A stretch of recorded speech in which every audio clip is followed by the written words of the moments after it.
Hi friends, this is your Arul. Welcome back. என்னடா நம்ம மல்லியோட அண்ணா இறந்துட்டாரா? ஆமாங்க, நம்ம மல்லியோட அண்ணா பாபு இறந்துட்டாருங்க. இந்த விஷயம் உங்களுக்கு எத்தனை பேருக்கு தெரியும்? மறக்காம கமெண்ட் செக்ஷனில் பின் பண்ணுங்க. தெரியாதவங்க தெரிஞ்சுக்கோங்க. இந்த வீடியோ லாஸ்ட்டுக்குள்ளே நான் முழு விவரத்தையும் உங்களுக்கு நான் சொல்கிறேன். ஓகேவா? ஆமாங்க, அவரு இறந்துட்டாரு. இதனால நம்ம மல்லியும் நாகவும் அவங்க குடும்பத்தாரர் ரொம்ப வருத்தத்தில் இருக்காங்க. இந்த விஷயம் நம்ம விஜய்க்கு தெரியுமா இல்லையான்றது எனக்கு தெரியல.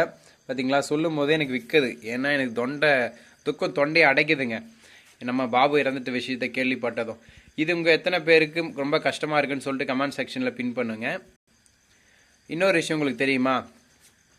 நானும் முதல்ல அவர் இறந்துட்டார் தான் நினச்சேன். ஆனால் உண்மையாக சொல்லணும்னா அவர் இறக்கலைங்க. அவர் இறந்த மாதிரி அவர் ஒரு ஃபோட்டோ வச்சிருக்காரு. சாமி ரூமில் காலைல பூஜை பண்ணலான்ட்டு மல்லியோட அண்ணியும் போயிட்டு பார்க்குறாங்க. அப்படி பார்க்கும்போது பார்த்தா அவரோட ஃபோட்டோவுக்கு மாலை வச்சு பொட்டு வச்ச மாதிரி ஒரு ஃபோட்டோ இருக்குது. என்னடா விஷயம் அப்படின்னு சொல்லிட்டு பார்த்தா அவருக்கு பாபு சொல்கிறாரு, இனிமேல் நான் சொல்கிறேன், என் பேச்சை கேட்காம உங்கள் இஷ்டத்துக்கு ஆடினா இதுதான் நடக்கும் அப்படின்னு சொல்கிறாரு. இதை கேட்டவுடனே நம்ம மல்லிக்கும் நாகுக்கும் ஒரே ஷாக்கிங். என்னடா இந்த மனசு இவ்வளோ மோசமாக இருக்கின்றாரு, நமக்கு மேலே கேடு கட்டவங்க மாதிரி நடந்துக்கிறாரு, என்ன பண்ணுறதுன்னு சொல்லிட்டு நாகுக்கு அப்படி துடிக்கிறாங்க. இதுக்கப்புறம் என்ன பண்ண போகிறாங்கன்னு எனக்கு ஒன்றும் புரியலைங்க. ஏன்னா பாபு இந்த அளவுக்கு மோசமாக இறங்குறாருன்னா அப்போ மல்லி கல்யாணம் கண்டிப்பாக நடந்துருங்க. இன்னொன்று கல்யாணம் யாருன்னு சொல்லிட்டு இன்ட்ரடியூஸும் பண்ணிட்டாங்க. இருந்தாலும் உங்கள் கல்யாண மாப்பிள்ளை என்ன வேலை செய்கிறாரு அப்படின்னு யாராவது கேட்டால் நீங்கள் என்ன பெருமையாக சொல்லுவீங்க. ஆனால் நான் சொல்லுவேன், மல்லியோட வருங்கால கணவர் என்ன வேலை செய்யறா? டிரைவருங்க. ஆமாங்க, கால் டாக்ஸி ஓட்டுறாரு. அவரை தான் கல்யாணம் பண்ணிக்க போகிறாங்க. ஸோ இந்த விஷயம் உங்களுக்கு முன்னாடி தெரிஞ்சிருந்தால் மறக்காமல் கமெண்ட் செக்ஷனில் பின் பண்ணுங்க. தெரியாதவங்க தெரிஞ்சுக்கோங்க. இப்படி ஒரு பக்கம் போயிட்டு இருக்க, இனி மல்லி வாழ்க்கை என்ன ஆக போகுது? கல்யாணம் கன்ஃபார்மா இல்லைனா அவங்க விஜயோட சேர போகிறாங்களா அப்படின்ற ட்விஸ்டோட எபிசோட முடிக்கிறோம்.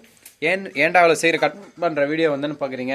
என்னால் முடியலைங்க. உங்களுக்காக தான் அந்த வீடியோ போடலான்னு வந்தேன். பட் எனக்கு விக்கல் வந்துகிட்டே இருக்குது.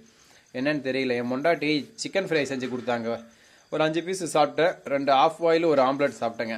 அதை சாப்பிட்டுட்டு அப்படியே லைட்டாக பார்த்தா விக்கல் வந்துகிட்டே இருக்குது. யாரும் திட்டுறாங்களா இல்லை நான் வீடியோ போடலன்னு என்னோட சப்ஸ்கிரைப்ஸ் நினச்சிட்டு இருக்கீங்க தான் வீடியோ போட்டால் விக்கல் நிற்கணும்னு வந்தேன்.